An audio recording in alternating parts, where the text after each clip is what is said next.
मतदाताओं को भगाकर पुलिस भीतर घुसकर और वोट भी डालने का काम पर प्रशासन के बल पर बूथ को लूटने का प्रयास किया गया। आज देश में चुनाव हो तो बीजेपी की सरकार खत्म हो जाएगी।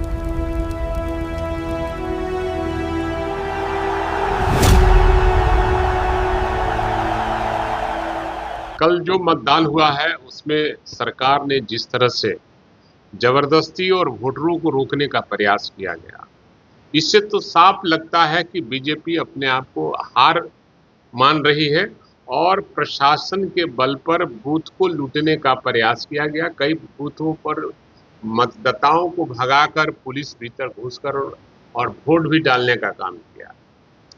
और जहां तक लड़ाई की बात है, त्रिकोणात्मक लड़ाई है और जहां कहीं भी त्रिकोणात्मक लड़ाई होती है, आरजेडी वहां चुनाव जीतती है। इसलिए हमारी जीत पक्की है और हम जीत रहे हैं। एक बूथ पर झगड़ा कई बार मारपीट, मैं तो वही कहा कि कई बूथ पर, जबकि पहले कभी इस तरह की घटनाएं नहीं घटती थी और शहर में तो और भी नहीं होता था और बीजेपी के वोटर निकले ही नहीं, और तो वोट कहां से उनको मिलेगा। इसलिए हमारी जीत पक्की है और जब हमारे नेता 2-3 दिन मेहनत किए तो हमारा फिजा बदल गया और हमें हर जाति हर धर्म के लोगों का वोट हमें मिला है।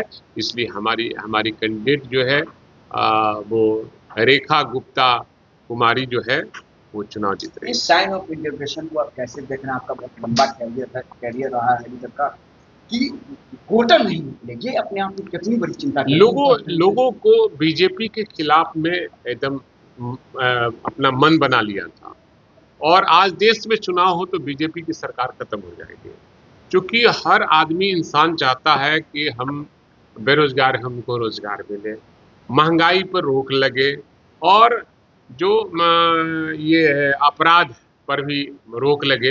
लेकिन यहाँ अपराध भी चरम सीमा पर है, महंगाई चरम सीमा पर है, बेरोजगारों को रोजगार नहीं मिल रहा है, हर आदमी अपने आप को असुरक्षित महसूस कर रहा है और देश का पैसा लूटा जा रहा है और अडानी अंबानी को पंप किया जा रहा है और सारा संपत्ति अडानी अंबानी को दे दिया जा रहा है। और प्रधानमंत्री को भी यह लगने लगा कि जनता मेरे खिलाफ में हो गई है।